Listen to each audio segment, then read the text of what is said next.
അപ്പോൾ ജൂൺ ആകുമ്പോൾ ഇങ്ങ് പോരും. ഞാൻ അതിൻ്റെ ഡിസ്ക്രിപ്ഷനിൽ നമ്പറെല്ലാം കൊടുത്തേക്കാം. നല്ല പുള്ളിയുടെ എല്ലാ കായും മരവും എല്ലാം ഉണ്ട്.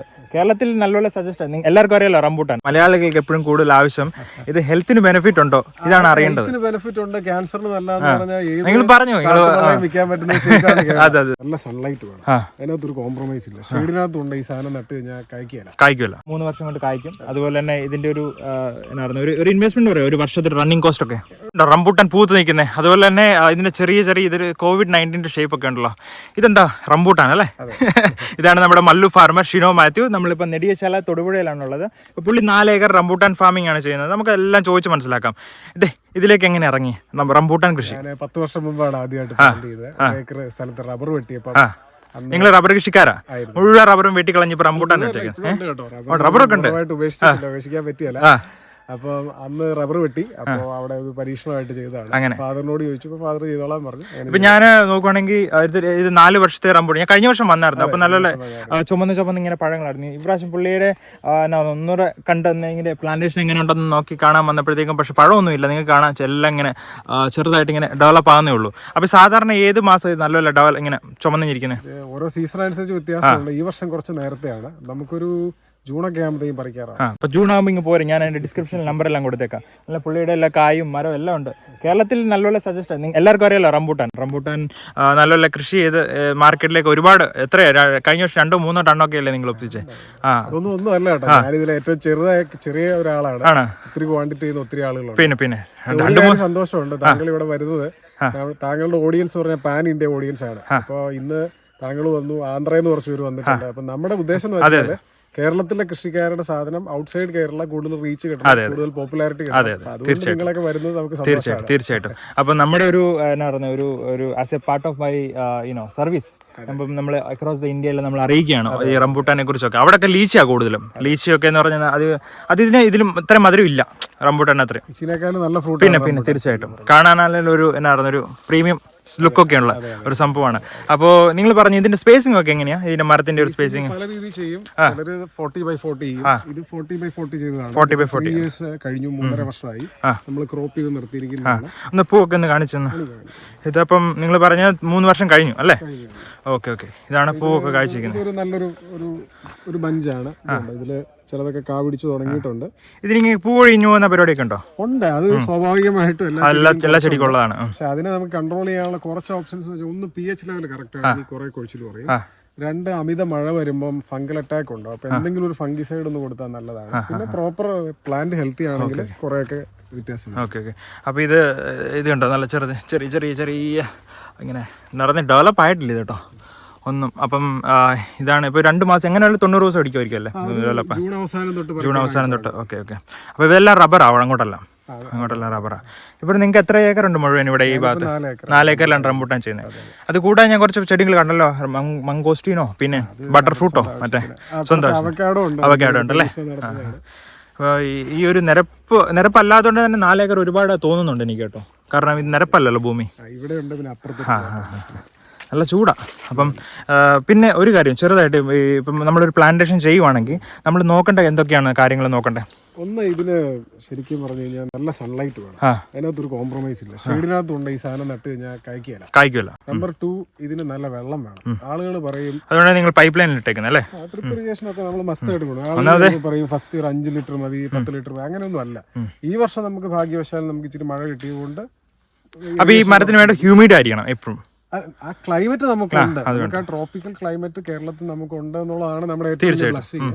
പക്ഷെ ഇതിന് വേണ്ടതെന്ന് വെച്ച് കഴിഞ്ഞാൽ നല്ല വെള്ളം, നല്ല സൂര്യപ്രകാശം, ഇങ്ങനത്തെ കാര്യങ്ങൾ വേണം. സർവോപരി ഇതിന് നല്ല ബയേഴ്സ് വേണം. നമ്മളിനി കേരളം മാത്രമല്ല, തമിഴ്നാടിനപ്പുറത്തേക്ക് ഈവൻ ആന്ധ്ര. ഞാൻ ഒരു കാര്യം പറയുകയാണെങ്കിൽ ഇപ്പം നല്ല ഡിമാൻഡ് ആയിക്കൊണ്ടിരിക്കുന്ന ഒരു ഫ്രൂട്ടാണ്. ഞാനൊക്കെ ഹൈദരാബാദ് ബാംഗ്ലൂരൊക്കെ പോയപ്പോഴത്തേക്ക് റംബൂട്ടാനൊക്കെ കേരളത്തിൽ നിന്ന് ട്രക്കിലൊക്കെ കൊണ്ട് ബാംഗ്ലൂർ ഇത് വെച്ചിട്ടുണ്ട്. എത്ര 500-600 രൂപയ്ക്കാണ് ആൾക്കാർ മേടിക്കാനുണ്ട്. പക്ഷെ ആൾക്കാർ കൾട്ടിവേഷൻ ഇല്ല, മനസ്സിലായി. നമ്മളിപ്പോൾ കേരളത്തിൽ നോക്കിക്കഴിഞ്ഞാൽ ഒരു വീട്ടിൽ 1-2 ചെടിയൊക്കെ ഉള്ളൂ. അതിപ്പം വീടിന് വേണ്ടി ഉപയോഗത്തിന് മാത്രം ക്വാണ്ടിറ്റി കൂടിയുണ്ട് വരുന്നുണ്ടല്ലേ? പക്ഷെ അതിനകത്ത് ഒത്തിരി ഗുണമുണ്ട്. അല്പം നമ്മൾ ശ്രദ്ധിക്കാനുണ്ട്. കാരണം മാർക്കറ്റ് കൂടെ വരണം, നല്ല ബയേഴ്സ് വരണം. അതൊരു ഇമ്പോർട്ടന്റ് ആയിട്ടുള്ള കാര്യമാണ്. പിന്നെ ഇതാണ് ഞാൻ ചോദിക്കാൻ വന്നത്, ഇതിനകത്തൊരു പ്രോബ്ലംസ് ഇതുണ്ട്, ഇലയൊക്കെ തിന്നുന്ന പുഴു, അതുപോലെ ഫംഗസ്, പിന്നെ അങ്ങനെയൊക്കെ ഉണ്ടോ? കുറച്ചൊക്കെ ഉണ്ട്. ഞാൻ ഈ ഇല തിന്നുന്നതിനൊന്നും ഒന്നും ചെയ്യാറില്ല. അങ്ങനെ പിന്നെ പൂവിനെ അറ്റാക്ക് ചെയ്യുന്ന ഒരു പുഴുവുണ്ട്. അത് നമ്മൾ ഒരു ഓർഗാനിക് ബാക്ടീരിയ ഉണ്ട്, അതിനെ സ്പ്രേ ചെയ്യും. കഴിഞ്ഞ ആഴ്ച സ്പ്രേ ചെയ്തുകൊണ്ടാണ് ആ വെള്ള പൗഡർ ബാസിലസ് തുറിഞ്ചസ് എന്ന് പറയുന്ന ഇതുണ്ട്, അടിച്ചു കഴിഞ്ഞാൽ പൊക്കോളും. പിന്നെ മെയിൻ ആയിട്ടുള്ള ഒരു കാര്യം, ഇപ്പം നിങ്ങൾ 4 വർഷമായി റംബൂട്ടാനിലേക്ക് ഇറങ്ങിയിട്ട്. 10 വർഷമായി. 10 വർഷമായി. ഇപ്പം ഇതൊക്കെ 4 വർഷമായുള്ള പ്ലാന്റേഷൻ. അപ്പോൾ ഈ 10 വർഷം കൊണ്ട് ഈ റംബൂട്ടാൻ കൃഷിയിലേക്ക് ഇറങ്ങുന്ന ഇനി പുതിയ ആൾക്കാരൊക്കെ ഇറങ്ങുമല്ലോ കേരളത്തിൽ നിന്ന്, അപ്പോൾ അവരിലേക്ക് പറയാനുള്ള ഒരു ഇത് പറയോ?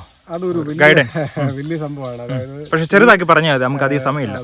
അത് ചെയ്യുന്നതിന്റെ പ്രശ്നം എന്ന് വെച്ച് കഴിഞ്ഞാൽ ഫസ്റ്റ് നിങ്ങൾ നിങ്ങളുടെ പ്രായം നോക്കുക, 2 നിങ്ങളുടെ സ്ഥലം നോക്കുക, 3 വന്യമൃഗ ശല്യം ഉണ്ടോ, അതൊക്കെ 4 നിങ്ങൾക്ക് ഇത് പുറകെ നിൽക്കാൻ പറ്റുമെന്ന്. കാരണം റബ്ബർ നമ്മൾ നട്ട് ഹാർവെസ്റ്റിംഗ് തുടങ്ങി നമുക്കൊരു നല്ല വെട്ടുകാരുണ്ട്, അയാളെല്ലാം ചെയ്യും. ഇന്ന് വളമിടുന്നതിന് വരെ ഈ റബ്ബർ ഇടിഞ്ഞപ്പോൾ ഇറങ്ങിയ ഒരു കൃഷിക്കാരനാണ് ഷിനോ. അതെ, പക്ഷെ ഞാൻ പറയുന്നത് റബ്ബർ കൃഷി ചെയ്യുന്ന പോലെ ഈസി കൃഷിയല്ല. അതുമല്ല, റബ്ബറിന് ഒത്തിരി വില ഇടിഞ്ഞു. അല്ല, വില അതവിടെ നിൽക്കട്ടെ. പക്ഷെ ഇപ്പോഴും ഈ ടാപ്പിംഗ് ചെയ്യാൻ നല്ലൊരു തൊഴിലാളി ഉണ്ടെങ്കിൽ ചെയ്യാം. മുതലാളിയെ സംബന്ധിച്ച് ഏറ്റവും ഈസി ആയിട്ടുള്ള ഒരു കൃഷികളിൽ ഒന്നാണ് റബ്ബർ. ഞാനിപ്പോ ഈ സീസണിൽ വളം ഇടാൻ എനിക്ക് സമയം ഇട്ടില്ല, അത്ര വേറെ ഒന്നും സംഭവിക്കാൻ. ഇത് അങ്ങനെയല്ല, ഇതിന് കൃത്യം വളം കൊടുക്കണം, ഇതിന് പെസ്റ്റുകൾ വരുന്നുണ്ട്, അതിനുള്ള പ്രതിവിധി ചെയ്യണം, പ്രൂൺ ചെയ്യണം, നനയ്ക്കണം. അപ്പൊ അങ്ങനെ നമ്മൾ അത്യാവശ്യം കെയർ ആവശ്യമുള്ള ഒരു കൃഷിയാണിത്. നമ്മൾ നട്ടുവെക്കാൻ എളുപ്പമാണ്, പക്ഷെ നടുന്നതിന് പുറകെ നിന്ന് നമ്മൾ ഇതിനെ പരിപാലിക്കാനൂടെ പറ്റിയാൽ നമുക്ക് ഇതിനകത്തുനിന്ന് നല്ലൊരു റിസൾട്ട് ഉണ്ടാക്കാൻ പറ്റും. അപ്പോൾ ഞാൻ ഒരു കാര്യം കൂടെ ചോദിച്ചോട്ടെ, ഈ ഒരു മാർക്കറ്റ് ഇപ്പം താങ്കൾ തൊടുപുഴയിലല്ലേ ഉള്ളത്? അപ്പോൾ ഏറ്റവും കൂടുതൽ കയറ്റി വിടുന്ന എങ്ങോട്ടാ, എറണാകുളം അതോ? ഞങ്ങളിപ്പോൾ ചെയ്യുന്നത് ഞങ്ങൾക്ക് ബയേഴ്സ് ഉണ്ട്. ഇപ്പം ഇപ്പൊ തന്നെ ആൾക്കാർ വന്നു തുടങ്ങി. പിന്നെ നമ്മൾ തോട്ടം അടച്ചു കൊടുക്കുന്ന രീതിയുണ്ട്. ചിലര് തോട്ടത്തിന് കിലോ കണക്കിന് വില പറഞ്ഞിട്ട് പറിക്കുമ്പോൾ തൂക്കം അനുസരിച്ച് വിലയിൽ വിൽക്കുന്ന. എനിക്ക് ചാമ്പങ്ങ കഴിഞ്ഞാൽ ഏറ്റവും ഇഷ്ടമുള്ള പഴം ഇതാ. എനിക്ക് ചാമ്പങ്ങ നമ്പർ 1 കേട്ടോ. ഇപ്പം വേറൊരു കാര്യം കൂടെ, ഈ റംബൂട്ടാൻ അതുപോലെ തന്നെ ഇപ്പം ഞാൻ പറഞ്ഞില്ലേ, നിങ്ങൾ പറഞ്ഞു ഞാൻ ഒരുപാട് എഡ്യൂക്കേറ്റ് ചെയ്യുവാണ്, ഇപ്പോൾ ആൾക്കാരിലേക്ക് പല രീതിയിലേക്ക് എത്തിക്കുകയാണ് ഇതിൻ്റെ ഇപ്പം. അപ്പം ഇതിൻ്റെ ഒരു ഉപയോഗം, അതായത് ഇങ്ങനെ ഉപയോഗിച്ച് വിറ്റാമിൻ സി എന്നൊക്കെ പറഞ്ഞില്ലേ, അതല്ലാതെ ഹെൽത്ത് ബെനിഫിറ്റ്സ് ഇതിൻ്റെ കൂടുതൽ നമ്മൾക്ക് ഇവിടെ ഒരു ക്ലീശയുണ്ട്. അതായത് ഏതെങ്കിലും ഒരു പുതിയ ഫ്രൂട്ട് ഇറങ്ങിയാൽ ഉടനെ പറയും ഇത് ക്യാൻസർ നല്ലതാണ്, ഒത്തിരി ഇത് ഡെഫിനറ്റ്ലി ഒത്തിരി നല്ലൊരു ഫ്രൂട്ടാണ്. ഞാനിപ്പോ അങ്ങനെ പ്രൊമോട്ട് ചെയ്യേണ്ട ആവശ്യമില്ല. ഇത് വൺസ് കഴിച്ചു കഴിഞ്ഞാൽ വീണ്ടും നമ്മൾ അല്ല, അതുകൊണ്ട് ഇത് മലയാളത്തിൽ എടുത്തുകൊണ്ട് അങ്ങനെ ചോദിച്ചത്. കാരണം മലയാളികൾക്ക് എപ്പോഴും കൂടുതൽ ആവശ്യം ഇത് ഹെൽത്തിന് ബെനിഫിറ്റ് ഉണ്ടോ, ഇതാണ് അറിയേണ്ടത്. ഹെൽത്തിന് ബെനിഫിറ്റ് ഉണ്ട്, ക്യാൻസറിന് നല്ലതെന്ന് പറഞ്ഞാൽ നിങ്ങൾ പറഞ്ഞു വിൽക്കാൻ പറ്റുന്ന ഇതിപ്പോ അങ്ങനെ പറയേണ്ട ആവശ്യമില്ല. ഇത് കഴിക്കാൻ വളരെ നല്ലതാണ്, നല്ല ന്യൂട്രിയൻ റിച്ച് ആയിട്ടുള്ള ഫ്രൂട്ടാണ്. പിന്നെ അതിനേക്കാൾ കൂടുതൽ തള്ളേണ്ട ആവശ്യമില്ല. അത് ശരിയാണ്. അപ്പം കേരളത്തിലുള്ളവർക്ക് മാക്സിമം റംബൂട്ടാന്റെ ഒക്കെ ഇതറിയാം. അതുപോലെ തന്നെ റംബൂട്ടാന്റെ ഒരു എന്താ പറയുന്നത്, ഇതിന് മെയിൽ ഫീമെയിൽ അങ്ങനെ അതൊന്ന് എക്സ്പ്ലെയിൻ ചെയ്ത് കൊടുക്കാം. റംബൂട്ടാൻ നമ്മൾ കുരു മുളപ്പിച്ച് കഴിഞ്ഞാൽ അതിനകത്ത് മെയിൽ പ്ലാന്റ്സ് ഉണ്ടാകാനുള്ള സാധ്യതയുണ്ട്. അതുകൊണ്ട് നമ്മൾ ബഡ് ചെയ്ത പ്ലാന്റ്സ് മാത്രമാണ് ഉപയോഗിക്കുക. മെയിൽ പ്ലാന്റ് ആണെങ്കിൽ അതിൽ ഫ്ലവർ ഉണ്ടാവും, പക്ഷെ അത് കായ്ക്കില്ല. അപ്പൊ ഞാൻ ഒരു കാര്യം ചോദിക്കാം, ഇപ്പൊ സപ്പോസ് ഇത് മെയിൽ പ്ലാന്റ് ആണെന്ന് വെച്ചോ, അപ്പൊ ഈ മെയിൽ പ്ലാന്റിൽ എങ്ങനെ നമുക്ക് കായ്ച്ചെടുക്കാം, അത് ഗ്രാഫ്റ്റ് ചെയ്യാൻ പറ്റുമോ? അത് കഴിഞ്ഞ് അല്ല, നമ്മൾ നടുമ്പോഴേ ഫീമെയിൽ ബഡ് ചെയ്ത് നടുക, അത്രേ ഉള്ളൂ. അത് കഴിഞ്ഞ് പിന്നെ ഒന്നും പറ്റത്തില്ല. നമ്മളല്ല 2-3 വർഷം വെറുതെ കളയും. ഇത് വളർന്ന് വലുതായി മെയിൽ പ്ലാന്റ് ആണ് നമുക്ക് മനസ്സിലാണെങ്കിൽ തന്നെ 2 വർഷം എടുക്കും. 3 വർഷം കൊണ്ട് മനസ്സിലാവില്ല, ചിലപ്പോൾ 5-6 വർഷം എടുക്കും ഫ്ലവർ ചെയ്യാൻ. കാരണം കുരുവേന്ന് മുളച്ചാണ്. അവിടെ നമ്മൾ ബഡ് ചെയ്ത് മാത്രമാണ് ഉപയോഗിക്കുന്നത്. അപ്പം ഇതാണ് എൻ്റെ ഒരു കംപ്ലീറ്റ് ഡീറ്റെയിൽസ്. ഞങ്ങൾ ഇനി ഇത് ഇങ്ങനെ പറഞ്ഞ് നീട്ടിക്കൊണ്ട് പോകുന്നില്ല, ഷോർട്ട് ആൻഡ് സ്വീറ്റ് പറഞ്ഞു. ഇതിൻ്റെ ഒരു പ്ലാന്റേഷൻ ചെയ്തതിന് 3 വർഷം കൊണ്ട് കായ്ക്കും. അതുപോലെ തന്നെ ഇതിൻ്റെ ഒരു എന്നാ പറയുക, ഒരു ഇൻവെസ്റ്റ്മെന്റ് പറയാം, ഒരു വർഷത്തിൽ റണ്ണിങ് കോസ്റ്റ് ഒക്കെ ഭയങ്കരമായ ഇൻവെസ്റ്റ്മെന്റ് ഇല്ല. നമ്മൾ തോട്ടത്തിൽ റബ്ബർ പ്ലാന്റ് ചെയ്യുമ്പോൾ ചെയ്യുന്ന പോലെയൊക്കെ തന്നെ ചെയ്യാം. പിന്നെ ചിലര് ഇന്റർക്രോപ്പ് ആയിട്ട് പൈനാപ്പിൾ ചെയ്യാം. അത് തന്നെ പൈനാപ്പിൾ ആയിരുന്നു ഇവിടെ, അതെല്ലാം വെട്ടിക്കളഞ്ഞു. ഈ തോട്ടത്തിൽ പൈനാപ്പിൾ ചെയ്തു, പക്ഷെ എനിക്ക് കുറച്ച് ബുദ്ധിമുട്ടായിരുന്നു.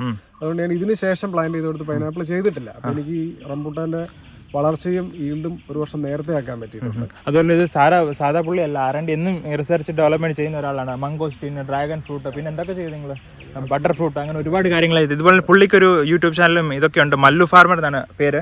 അപ്പോൾ എല്ലാവരും ഒന്ന് സബ്സ്ക്രൈബ് ഒക്കെ ചെയ്ത് ഇനിയും കൂടുതൽ വീഡിയോകൾ ഇടുക. ഇപ്പം താങ്കളുടെ റംബൂട്ടാൻ്റെ വീഡിയോ ഇപ്പോൾ സ്ഥിരമായിട്ട് കാണുന്നില്ല, അതുകൊണ്ടാണ് ഞാനൊന്ന് വന്നേ. അപ്പോൾ പരിപാടി ബിസിയാണ് അത്യാവശ്യമുള്ളത് മാത്രമേ നമ്മൾ ഇടാറുള്ളൂ. ഓക്കെ. അപ്പോൾ anyway I am going to give everything, any details on description. അപ്പോൾ കേരളത്തിൻ്റെ എവിടെയാണെങ്കിലും താങ്കൾക്ക് തൈകളും ഫ്രൂട്ട്സ് ഒക്കെ എത്തിച്ചു കൊടുക്കാം. നമുക്ക് അതിന് മാത്രം ഇല്ല.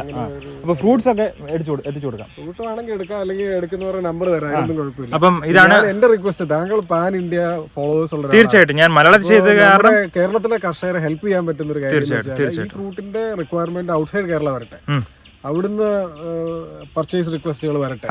അത് ഫാർമറുടെ അടുത്ത് നേരിട്ട് വാങ്ങണമെന്നില്ല, കച്ചവടക്കാരുടെ അടുത്ത് വാങ്ങിയാലും മതി. കാരണം അങ്ങനെയാണല്ലോ നമ്മുടെ പൈനാപ്പിൾ എല്ലാം രക്ഷപ്പെട്ടത്. ഔട്ട്സൈഡ് കേരള മാർക്കറ്റ് കണ്ടുപിടിച്ചുകൊണ്ടാണ്. ഇതൊരു പൈനാപ്പിൾ ഹബ്ബല്ലേ നമ്മളിപ്പോ നിൽക്കുന്നത്? അതെ അതെ അതെ. കേരളം തൊടുപുഴ, മൂവാറ്റുപുഴ, വാഴക്കുളം അടുത്താണ്. ഒക്കെ പോയി നമുക്ക് അവിടെ ഒക്കെ പോയി നമുക്ക് വീഡിയോ എടുക്കാം. പിന്നെ നമ്മളെല്ലാം പറഞ്ഞില്ലേ, ഇപ്പം വ്യൂവേഴ്സിനെ പിന്നെ എന്തെങ്കിലും ഡൗട്ട് ഉണ്ടെങ്കിൽ കമന്റ് രൂപത്തിൽ വരട്ടെ, നമ്മൾ അത് എക്സ്പ്ലെയിൻ ഞാൻ ഒന്നുകൂടെ വരുന്നതായിരിക്കും. ഒരു കാര്യം കൂടി എനിക്ക് ആഡ് ചെയ്യാനുണ്ട്. എന്റെ ഫേസ്ബുക്കിലാണെങ്കിലും ഏറ്റവും കൂടുതൽ വരുന്ന റിക്വസ്റ്റ്, ആളുകള് ഇത് ഭയങ്കര ലാഭമാണെന്ന് വിചാരിച്ച് ഒത്തിരി പേര് വന്ന് ചാടുന്നത്. അപ്പം ചെറിയ ലാൻഡ് ആയിരിക്കും, വെള്ളമില്ലാത്ത സ്ഥലമായിരിക്കും, ഷെയ്ഡുള്ള സ്ഥലമായിരിക്കും, അല്ലെങ്കിൽ വന്യമൃഗശല്യമുള്ള സ്ഥലമായിരിക്കും. സർവോപരി ഓണർക്ക് ഇതിനെപ്പറ്റി അറിയില്ലാത്ത ആളായിരിക്കും, അല്ലെങ്കിൽ സമയമില്ലാത്ത ആളായിരിക്കും. അപ്പൊ അങ്ങനെയൊക്കെ ഉള്ളവരെ ഇതിലേക്ക് എടുത്തു ചാടരുതെന്നാണ് എന്റെ റിക്വസ്റ്റ്. നിങ്ങൾ പഠിച്ചതിന് ശേഷം മാത്രം ഇതിലേക്ക് പോവുക. കാരണം ഇത് കുറച്ച് ഇൻവെസ്റ്റ്മെന്റും ഒരു മരമൊക്കെ നടുക, എന്നിട്ട് മനസ്സിലാകുമായിരിക്കും ബെറ്റർ. ഒരു മരമൊക്കെ 3-4 വർഷം ഇതിനു വേണ്ടി സ്പെൻഡ് ചെയ്യുകയല്ലേ. അപ്പൊ അതുകൊണ്ട് അത് പഠിച്ചിട്ട് മാത്രം ഇതിലേക്ക് ചാടുക എന്നുള്ളതാണ് എന്റെ റിക്വസ്റ്റ്. നല്ലൊരു suggestion. Okay, so see you soon. Until then take care. Bye by.